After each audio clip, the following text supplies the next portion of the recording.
The 2025 NBA trade deadline has come and it has gone, and it saw the Golden State Warriors acquire Jimmy Butler in a massive 4-team mega deal late on Wednesday night. And we're going to react and grade that mega deal, plus the contract extension that Jimmy Butler agreed to thereafter, and the lack of deadline day moves where Golden State was looking at adding a stretch five. We'll dive into all that and more in just a moment. But first, guys, make sure you are subscribed to the channel. We had a great live stream for trade deadline day, and we're going to keep you guys locked in with the rest of the Warriors season. We're going to start going live. We will be live for Jimmy Butler's debut with the Dubs, and we're trying to beat our subs record in February all time. Right now in 2025, we're at almost 500, and in 2022, we picked up 1,300 subs, a very respectable number, but we're already a third of the way there, more than a third of the way there. If you love the Dubs and you love daily Golden State Warriors content, you're going to love what we got going on here at the channel. So hit that sub button, and we'll get started with today's show.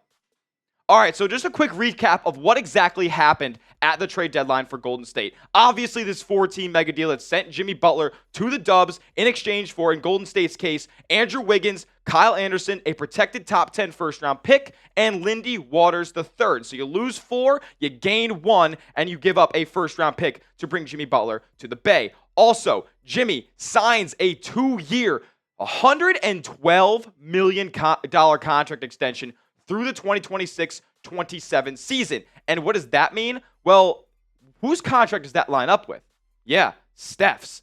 He ends up after 26-27. So this is a big 2.5-year window that they're going to try to get Steph and Draymond in a position to win their last NBA championship, as well as Jimmy Butler potentially to win his first. And then when deadline day came around, it wasn't all that eventful. The Warriors didn't make many moves outside of the Butler trade. He was the lone acquisition at the trade deadline, and the player that they were targeting all trade season long, basically, as far as non-superstars go, was a stretch 5 named Nikola Vucevic of the Chicago Bulls. And unfortunately, talks never really progressed as far as we would have liked to with Vooch and a potential trade to Golden State, right? Like, we heard for months that they were interested in Vooch and they were interested in adding a stretch big.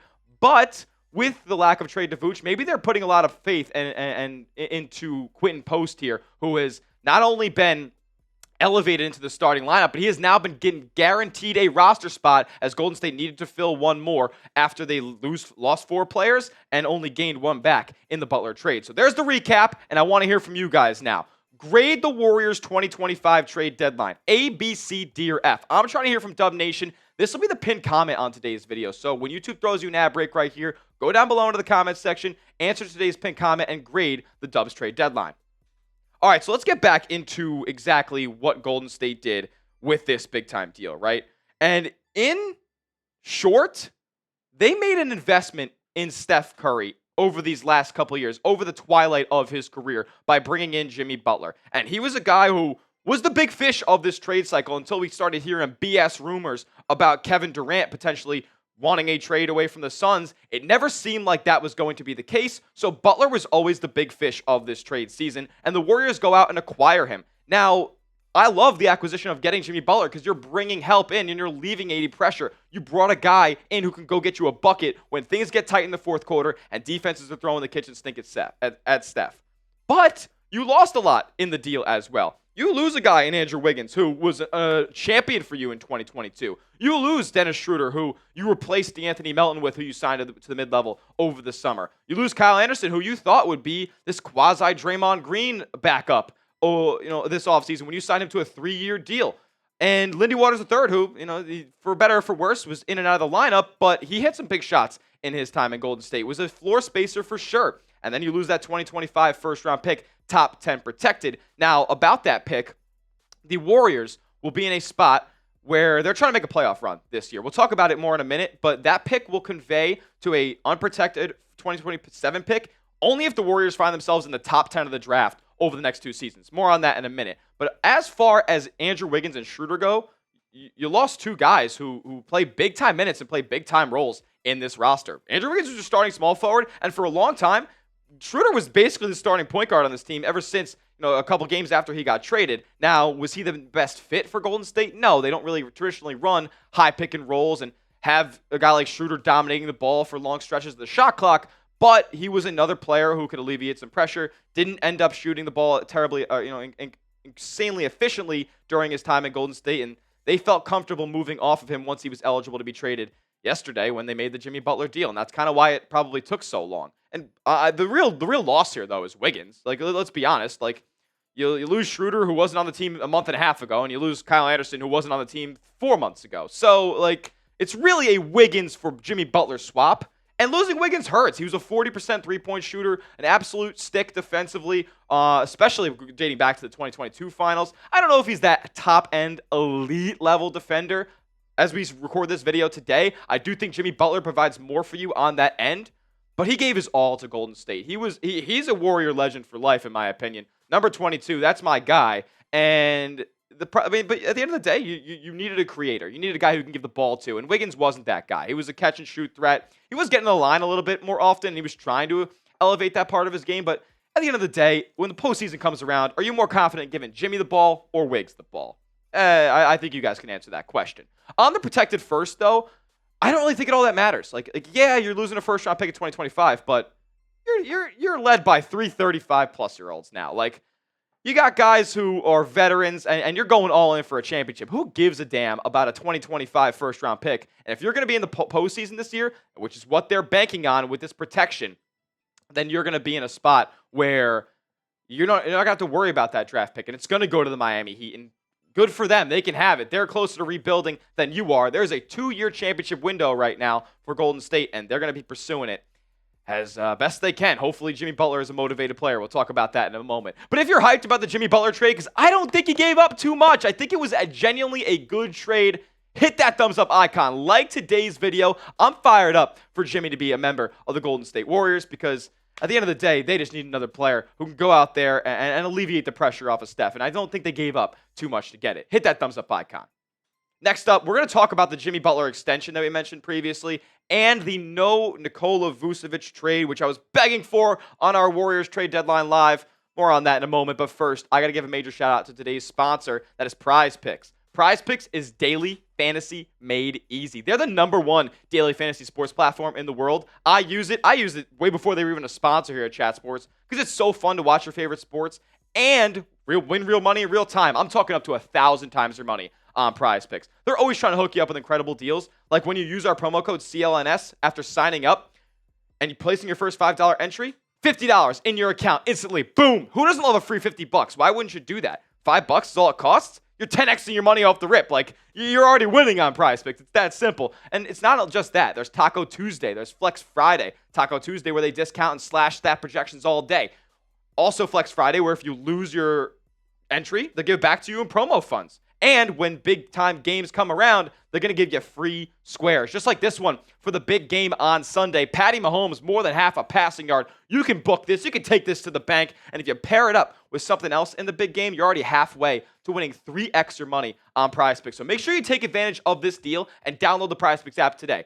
Daily fantasy made easy. And use our promo code CLNS so they hook you up with a free $50 in your account when you place your first $5 entry. You just pick more or less on 2 to 6 player stat projections, and you don't even need to win to receive the $50. It's guaranteed. Prize Picks. Run your game. All that information is clickable down in the comments section and description of today's video. So Jimmy Butler is a Warrior. Thank the Lord. We just couldn't roll into the rest of the season and probably next season with the same crop of guys. It just wasn't going to be feasible for Butler. But he signs a 2-year, $112 million contract extension. And when I filmed my initial video last night, I found out about the contract extension like 2/3 of the way through the video. And I was going ballistic. I actually thought it was the worst deal ever. At the time, Shams had reported a $121 million contract extension, which would be $60 million a year, but he was ineligible for that. That was a typo. Here's what the details look like for the deal, and it's a lot of money, man, for a 36-year-old in this season and a 37-year-old in this season. That's a lot of money, but he becomes an unrestricted free agent. There's no player option nonsense. Both of these years are fully guaranteed. You're going all in with Jimmy Butler, Steph Curry, and Draymond Green as your big three for these next 2.5 seasons. And when you think about giving Butler this money, like, you got to ask yourself this. Was a better player going to become available than Jimmy Butler? You weren't going to be able to get LeBron James before his contract is up in 2027. You weren't going to be able to get Kevin Durant because he didn't want to come to Golden State again. Shout out Draymond potentially for that. But I think Butler was the cream of the crop. I think that was the best you're going to get. Like, at the end of the day, he is a playoff performer. And that's what you're getting him for.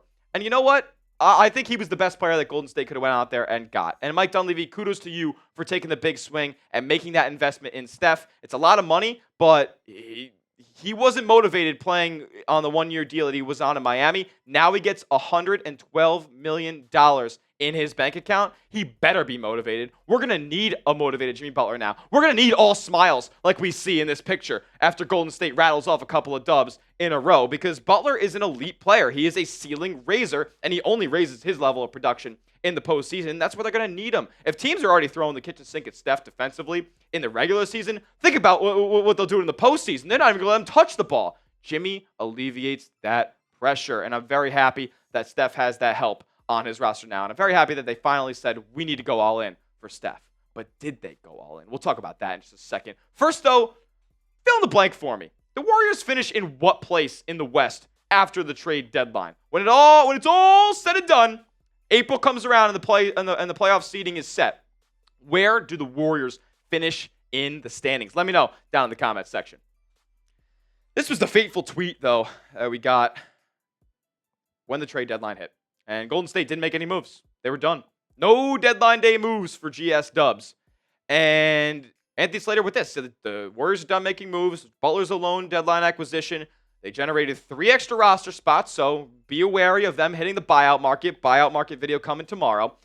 And Quinn Post, the two-way center currently starting, is expected to be elevated into one of those vacancies. So that will make 2 buyout target possibilities for Golden State to go out there and pick up. And yeah, I'm happy that Quentin Post is going to be getting an elevated role here, but Vooch was a walking 20 and 10, and I don't know if it was going to cost that much to go and get him. And floor spacer, and especially with the lineup that Golden State's going to run right now with Steph, Draymond, Kuminga, Jimmy, and whoever, TJD maybe is their current starting 5. I mean, obviously Post is starting, but you're going to see a lot of lineups that include TJD and not Post. You could have had Vooch. But maybe it's not their fault that they didn't get them. Maybe it was better off that they did not actually sell the farm for Vooch, which may have been what Chicago was asking for. Was his price too high? That's what we have to examine here, and I'm sure we'll find out over the next couple of days exactly what the Warriors would have had to give up if Chicago was going to trade them Vooch at the deadline. But this trade that I have right here, this was possible, and this was GP2, Buddy Hield, and Guy Santos for Vucevic. And, I wouldn't love to give up Guy, but I would definitely love to give up Buddy, and losing the defense of Gary Payton hurts. But at the end of the day, he can't play offense, and Golden State needs more offense in their lineup. They have enough switchability on the wing now with Butler, Kuminga, Draymond. So this was a deal that I was definitely honing in on, and I know you would have lost a lot more depth, and you would have been giving up 6-7 players for just 2. But these are high-end players we're talking about. These are talented players. And I saw this on Twitter after the deadline passed, and when he was ranting about the Bulls and their inaction at the trade deadline. They have 7 point guards on the roster right now. Total disaster. My guy, king of the fourth quarter, Kenny Beecham. Shout out to him. I can't believe I'm using him in a video. I've been watching this guy on YouTube since I was 13, man. So shout out to him. But he said in a little video on Twitter, they're not giving you Jonathan Kuminga for Vooch. Is that seriously what the Bulls thought they could possibly get in a Kuminga deal, in a Vucevic deal? Are they out of their minds? Listen, if that was a price, shout out Colin Cowherd. We're good. I ain't giving up to Jonathan Kuminga for Vooch. You're trying to use Butler as a mentor to Kuminga and somebody who's passing the torch to him over the next couple seasons as he ascends. I'm not giving him up for Vooch. Are you out of your mind? Listen, I like Vooch as a player, but Kuminga is a much better. I think he's a better player right now, potentially, and has a much higher ceiling than Vooch ever has. Even though Vooch is walking 20 and 10, maybe Jonathan Kuminga never puts up 20 and 10. But he's a better defender, he's a better athlete, and he's probably got a higher motor than Vooch, especially on the defensive end. I'm cool with not getting him if that was the price, but I am skeptical. I think they could have gotten him for the expiring salaries and a couple of second-round picks. Maybe Chicago's just insane, but that's just my thoughts. We'll run this back, though, real quick. Grade the Warriors trade deadline for me. After we dissected everything that went down, the Jimmy trade, which I thought was awesome, the Jimmy extension, which I thought was horrid, and then I realized and took a step back and said, well, who else were you going to pay? And then no Vooch, That hurts. I don't like not getting Nikola Vucevic in this deal. If you're going to go all in, you actually have to go all in. But if they were asking for Kuminga, I get it. I still think they should have found a way to trade for Vooch before the season was up. Grade it for me down in the comments. A, B, C, D, or F. Finally giving you guys my grade, a B+. Okay? Because you made an investment into Steph. You got him some help. And you fell short on a Vooch trade.